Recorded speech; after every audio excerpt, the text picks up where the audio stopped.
All India मतवली association के president Saeed Irfan शेर ने क्या कहा वक्फ बोर्ड को लेकर, आइए जानते हैं। ऑल इंडिया मुतवली एसोसिएशन इस बारे में हक़ बात कहना चाहता है। हम लोग हमेशा हक़ पर हैं और हक़ पर रहेंगे इंशाअल्लाह। हक़ बात ये है कि इमाम और मुअज्जिन लोगों ने जो ये काम किया है, अपने हाथ में क़ानून को लिया, वायलेंस किया, वहाँ तोड़ फोड़ किया, सारी बात जो मालूम हुई अखबारों के ज़रिए भी और भी ज़रिए से जो मालूम हुई, तो इसका बहुत अफसोस है हमें, क्योंकि हमारे माशरे में इमाम और मुअज्जिन का एक अलग रुतबा है, उनका एक अलग स्टेटस है, उनकी एक अलग इज़्ज़त है। वो लीड करते हैं हमारे मस्जिदों में, दे लीड प्रेयर्स, और उनको हम लोग उनकी बातों को खुतबा में उनकी बातों को सुनते हैं, मानते हैं। लेकिन अगर इमाम और मुअज्जिन इस किस्म से करने लगेंगे तो ये तो भाई हम नहीं समझते हैं कि ये सही है। लेकिन उनकी जो शिकायतें हैं वो बहुत हद तक जा हैं। उनकी शिकायतें भी जा इसलिए हैं कि देखिए, वक्फ बोर्ड में जो काम होना चाहिए वो नहीं हो रहा है। उसकी बहुत सारी वजह भी है, इसलिए कि मुझे पता है अच्छी तरह कि चेयरमैन साहब अब्दुल गनी साहब ने कितना बार मुतालबा रखा, डिमांड रखा चीफ़ मिनिस्टर को और बाकी और जो मिनिस्टर्स हैं मिनॉरिटी अफेयर्स, कि सिर्फ 30-35 लोगों का स्ट्रेंथ, 30-35 स्टाफ लेके पूरे पश्चिम बंगाल का निज़ाम को देखना, उनको मैनेज करना, वो चाहे इमाम मुअज्जिन का वो रेम्यूनरेशन हो, इमाम मुअज्जिन का जो भाता है जिसको कहते हैं वो हो, या वक़्फ़ के मैटर्स हों, सर्वे ऑफ वक़्फ़्स हों, मुतवल्लियों का मसला मसाइल हो, बहुत सारे मसले जुड़े हुए हैं वक़्फ़ के साथ। तो ये मुमकिन नहीं है, ये मुमकिन नहीं है कि सिर्फ 30-35 स्टाफ लेके पूरे बंगाल का निज़ाम को मैनेज किया जाए, उसको संभाल के रखा जाए। तो अभी ज़रूरत इसकी भी है कि वक्फ बोर्ड में जो स्ट्रेंथ है, जो स्टाफ स्ट्रेंथ है, उसको बढ़ाने की। वो जगह नहीं बढ़ेगा तो इस किस्म की लैप्सेस होंगी, मिसमैनेजमेंट होगा, काम में डिले होगा। इन लोगों को शिकायत है कि हमारे काम में क्यों डिले हो रहा है। ऑनलाइन जो इन लोगों का जो होने की बात थी, ये काफ़ी दिनों से ये टल रहा है, और वो टलने की वजह से इन लोग जो है फ्रस्ट्रेशन में आके ये काम किया। लेकिन मैं समझता हूँ कि जहाँ जस्टिस सिस्टम है, जहाँ इंसाफ की का दरवाज़ा है, उनको चाहिए कि इंसाफ का दरवाज़ा खटखटाना, उसका और भी रास्ता था, प्रोटेस्ट का और भी पीसफुल रास्ता है। वायलेंस सिर्फ एक रास्ता नहीं है प्रोटेस्ट का। इसका पैगाम, इसका मैसेज बहुत ख़राब जाता है हमारे माशरे में, मुल्क में। लोग क्या कहेंगे कि इनके जो रहबर हैं इमाम और मुअज्जिन, वो अगर इस तरह से करेंगे तो क्या इफ़ेक्ट हो, क्या लोगों पर उसका असर आएगा। तो भाई मैं कहना चाहता हूँ कि इसको नहीं होना चाहिए। दूसरी बात है कि हमारे CEO जो हैं वक्फ बोर्ड के, एहसान अली साहब, ये ज़्यादा दिन नहीं हुआ ज्वाइन किए हैं। उनको भी वक्त चाहिए सेटल होने के लिए, सब कुछ समझने के लिए। अगर उन पर इतना प्रेशर बनाया जाएगा तो वो भी मुश्किल है उनके लिए मैनेज करना। तो ये सब समझने की बात है, तो इसको समझना होगा सबको और कोऑपरेट करना होगा। अब देखिए, मुतवल्लियों का मैटर लेके और बहुत सारा मैटर लेके सर्वे अभी तक कंप्लीट नहीं हुआ है। हम लोग सब 5 साल 10 साल गुजर गया है जो हम लोग इंतज़ार कर रहे हैं, लेकिन नहीं हो पा रहा है। इसलिए हम लोग सब्र कर रहे हैं, हम लोग कोर्ट में भी जा रहे हैं कि कुछ हो रास्ता निकले इसका। कुछ एक्सचेंज वगैरह भी सोच है, चेंज वगैरह हो कोई? देखिए, चेंज में सबसे बड़ी चीज़ ये है कि अगर स्टाफ जो है वक्फ बोर्ड में, जो मैनेजमेंट है, अगर स्टाफ बढ़ेगा तो सब कुछ मुमकिन होगा। अब वही पुराने स्टाफ को लेके, लिमिटेड लोगों को लेके काम करना ये मुमकिन नहीं है। इतने हज़ारों के तादाद में जायदाद हैं, उनके मसले मसाइल हैं, मस्जिदें हैं, इमाम और मुअज्जिन हैं, हज़ारों हज़ार के तादाद में। अब उन सबों का मामला को हैंडल करना ये इतना आसान काम नहीं है। इसके लिए बेहतरीन एफिशिएंट ये सिस्टम चाहिए। तो वो सिस्टम को जब तक नहीं आदमी सही करेगा तो काम कैसे होगा। हमारा इसमें रोल यही है कि मैं तो ये चाहूँगा कि इमाम जो भी एसोसिएशन जो इन्वॉल्व थे इसमें, उनको भी लेके बैठूंगा, उनका मसले भी समझूंगा और उनको साथ बताऊंगा कि भाई वक्फ बोर्ड के लिए मुमकिन नहीं कि जल्द या कम वक्त में कुछ काम को अंजाम दे पाए जो हालात हैं। तो उसके लिए थोड़ा सब्र भी चाहिए और वक्फ बोर्ड में भी चाहिए कि वहाँ का जो सिस्टम जो अभी ऑनलाइन का मामला है उसको जितने जल्दी से हो सके तो प्राइवेट स्टाफ रख के बाहर के आउटसोर्स करके वो काम को उसको अंजाम दिया जाए। ये मेरा मशवरा है। क्या लगता है, सीओ साहब ने कहा है कि जिन्होंने हमला किया उन पे कार्रवाई करेंगे, तो आपको क्या लगता है? देखिए, कार्रवाई करना तो उनका कार्रवाई करना तो उनका राइट है, उनका हक है, ऐसा होना नहीं चाहता जो हुआ है। लेकिन इसका हल जो है वो पीसफुली हम लोग को निकालना पड़ेगा। बैठ कर आप लोग कुछ मैटर को सॉल्व करने की कोशिश करेंगे?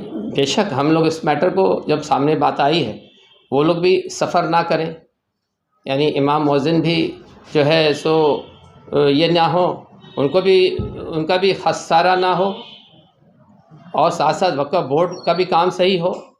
हम तो यही चाहेंगे।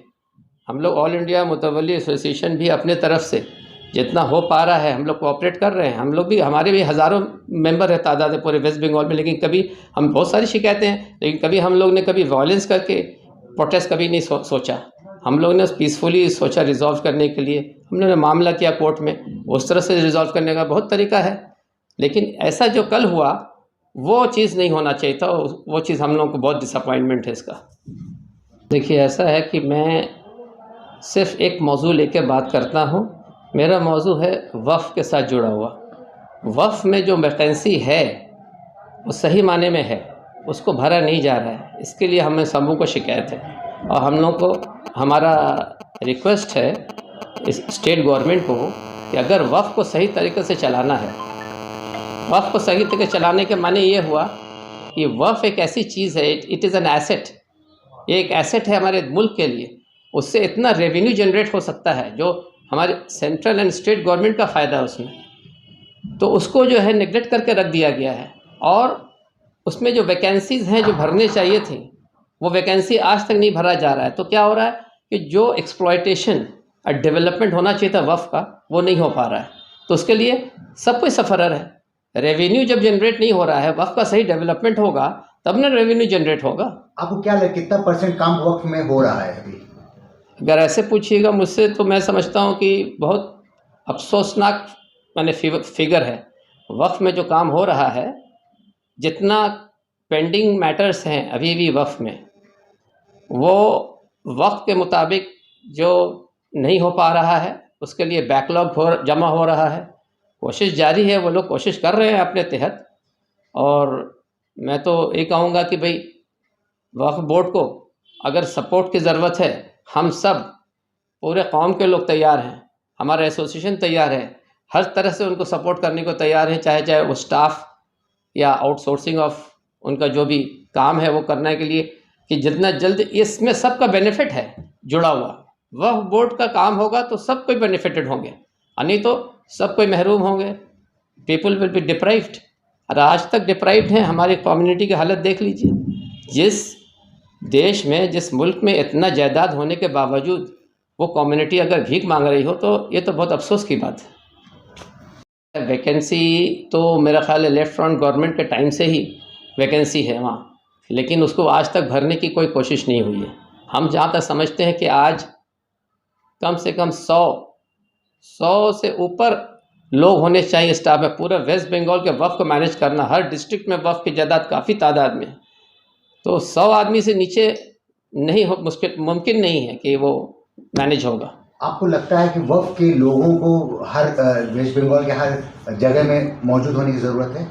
बिल्कुल, मैं तो चाहता हूँ कि वक्फ बोर्ड अपना एक ब्रांच ऑफिस हर डिस्ट्रिक्ट में खोले और उसमें ज़िम्मेदार लोगों को अपॉइंट करे, चाहे वो लोग डायरेक्ट गवर्नमेंट के अंडर में हो या वो समाज यानी कि मुआशरे से हों, यानी मुस्लिम कम्युनिटी से ज़िम्मेदार लोग हों, अच्छे लोग हों, ईमानदार हों, तभी मैनेज सही हो पाएगा। वरना हर जगह कब्ज़ा हो रहा है, वक़्त का जो है मिसयूज़ हो रहा है और डेवलपमेंट तो बिल्कुल ख़त्म ही है समझिए।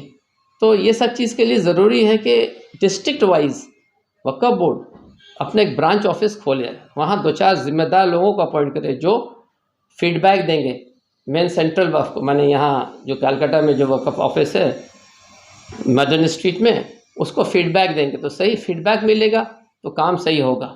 वरना इसी तरह अभी बरगा का देखिए वक्फ जायदाद में लोगों ने बरगा कर दिया है, करके कितनी ज़मीनों को बेच दिया है, बेहात हो गई है, वो सब रिकवरेबल है।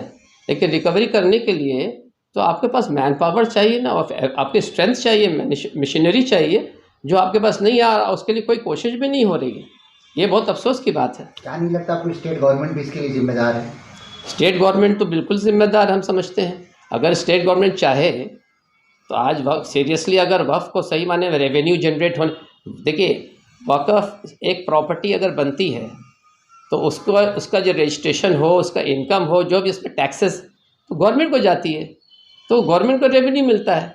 तो गवर्नमेंट को समझना चाहिए कि ये नेगलेक्टेड प्रॉपर्टीज़ जो है वक्फ के, इनको हम अगर बनाए डेवलपमेंट करें या एक्सप्लॉयटेशन का सही हो तो फिर रेवेन्यू काफ़ी आएगा। माने जिसको कहा जाता है कि लोग माने करोड़ों अरबों के हिसाब से रेवेन्यू आ सकता है स्टेट गवर्नमेंट को, लेकिन वो वक्फ प्रॉपर्टी जैसी तैसी वैसी लिटिगेशन चल रहा है। मैं तो समझता हूँ 75% प्रॉपर्टीज़ में लिटिगेशंस हैं, कब्ज़ा हैं, टाइटल सूट्स हैं, माने उसमें टेनेंट्स के साथ, ऑक्यूपायर्स के साथ सिर्फ लिटिगेशन है।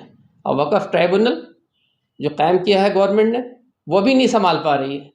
वक्फ ट्राइब्यूनल में भी फैसला सही वक्त से नहीं हो पा रहा है, तो who is the sufferer? Finally government is also losing the revenue and the community is the sufferer. सबसे पहली बात तो ये है कि भाई आज 6 दिसंबर है। मैं आप लोगों के माध्यम से इस बात का कड़ी निंदा करूंगा कि 1992 में जो बाबरी मस्जिद शहीद हुई आज के दिन, ये देश के संविधान में और देश के कानून के लिए बहुत ही ब्लैक डे माना जाता है, और इसका हम लोग आज तक कड़ी निंदा करते हैं कि एक तारीख़ी मस्जिद और लॉ एंड ऑर्डर तोड़ते हुए ये हुआ था। और बड़ी अफसोस की बात है, बाद में इसमें कोई भी गिल्टी नहीं ठहराया गया। तो ये एक बहुत बड़ी बात है कि पूरी दुनिया के सामने, पूरी मीडिया के सामने जो हादसा हुआ था, बाद में उस पर मरहम पट्टी हो गई और कोई भी गिल्टी नहीं साबित हुआ। तो सबसे पहले तो मैं वहाँ से इसलिए बात शुरू किया हूँ, बाबरी मस्जिद से। आपने सवाल वक़्फ़ का किया था, मगर मकसद मेरा यह है कि बाबरी मस्जिद की शहादत के बाद भी हमें अभी तक सबक नहीं मिला। ना हम सबक सीख पाए, ना वक़्फ़ बोर्ड सबक सीख पाए। बाबरी मस्जिद भी वक़्फ़ की ही ज़मीन थी, मस्जिद जो भी जितनी भी कायम हुई वक़्फ़ की ज़मीन पे ही कायम हुई, और एक मस्जिद हाथ से निकल गई और उसके बाद लगातार पूरे हिंदुस्तान में मस्जिदों पर हमला हो रहा है, लेकिन कोई समझने के लिए तैयार नहीं है कि ये क्यों हो रहा है, कैसे हो रहा है।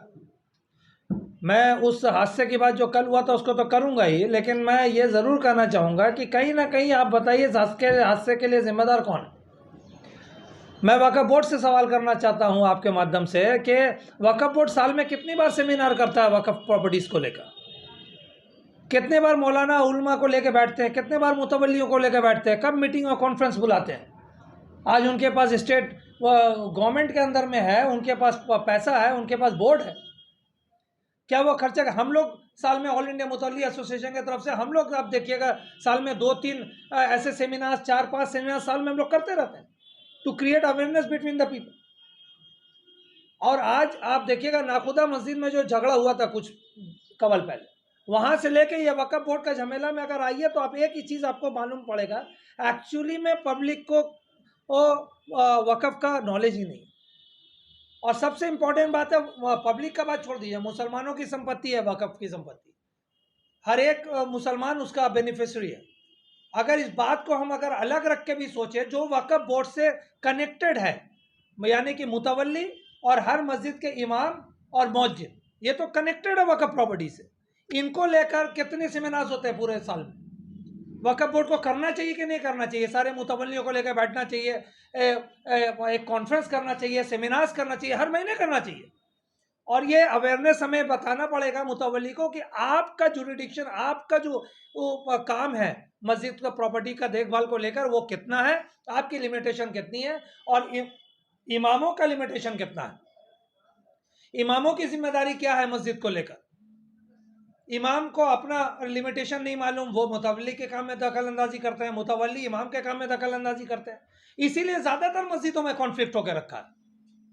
तो किसकी जिम्मेदारी है? हम एनजीओस तो कर रहे हैं छोटे छोटे पॉकेट्स में, जब भी किसी मस्जिद पर कुछ प्रॉब्लम आता है वहां कुछ लोग कमेटी बनाते हैं और वक्फ बोर्ड को बचाने के लिए खड़ा होते हैं, लेकिन कॉन्क्रीटली मिलकर स्टेट बोर्ड ने क्या स्टेप लिया है इस बात से तो हम नजरअंदाज नहीं कर सकते कि वक्फ बोर्ड सालों तक वाम फ्रंट सरकार के जमाने से सालों तक बहुत ही बड़े करप्शन का शिकार रहा।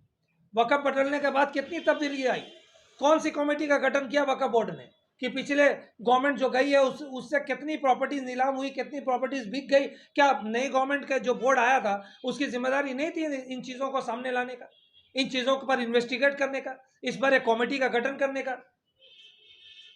और ये लगातार वक्फ बोर्ड में जो मेंबर्स है वो उसके इस बात के लिए वो लोग अनसुनी है।